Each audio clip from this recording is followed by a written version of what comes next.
Rick Chapleski.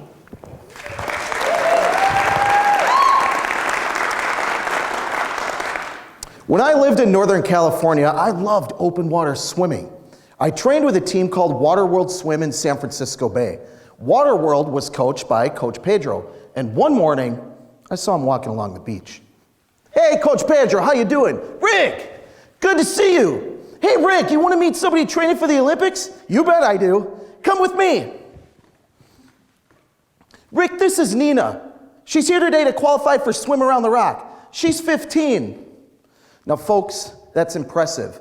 It meant Nina was going to swim a 4-mile qualification course, and she was training for the big event, a swim from the beach to Alcatraz, around Alcatraz, and back to the beach. Rick, I got an idea. I got a kayak. I could go between you. Why don't you try to qualify with her? Rick, listen. All you've got to do is put your face in the water and swim.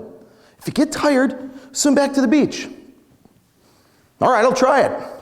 So I didn't plan on doing this, guys, but I'm getting on my wetsuit, and I'm standing at the beach next to an Olympic prodigy, warming up, and I look over at the coach, and he says, go.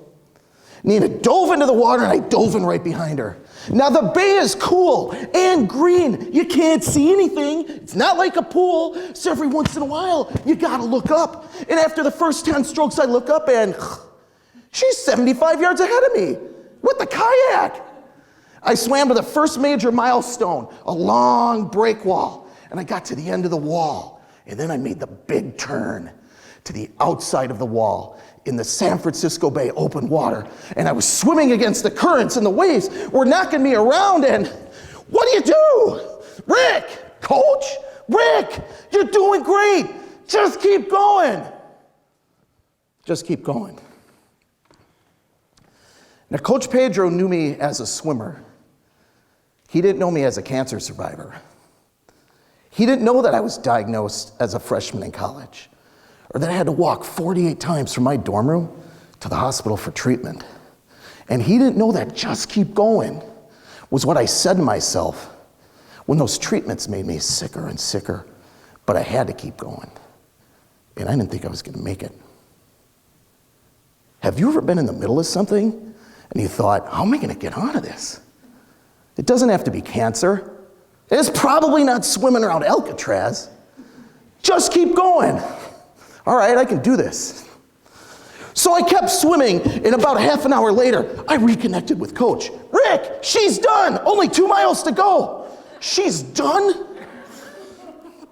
I swam through those 2 miles until I got to the home stretch. Rick, you see that buoy over there with the flag?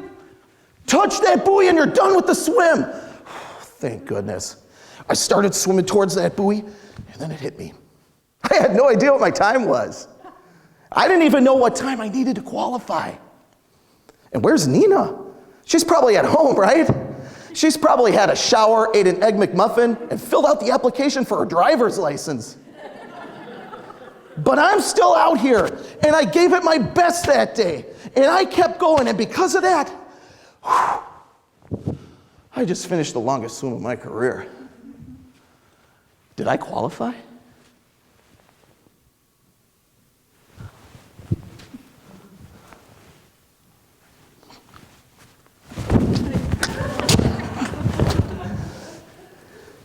That scream in the water let every shark in San Francisco Bay know that I made it. I qualified for this thing.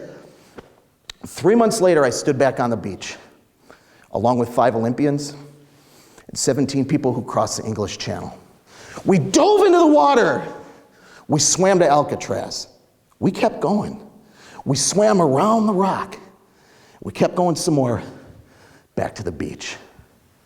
4 miles of open water swimming and a finish line hug from all of us from Coach. Have you ever felt like you're swimming against the currents in life and the waves are tossing you around? Put your faces in the water. Swim. Just keep going. Because if an ordinary guy like me from Wisconsin can beat cancer and can swim around the rock as a comeback, how far can you go?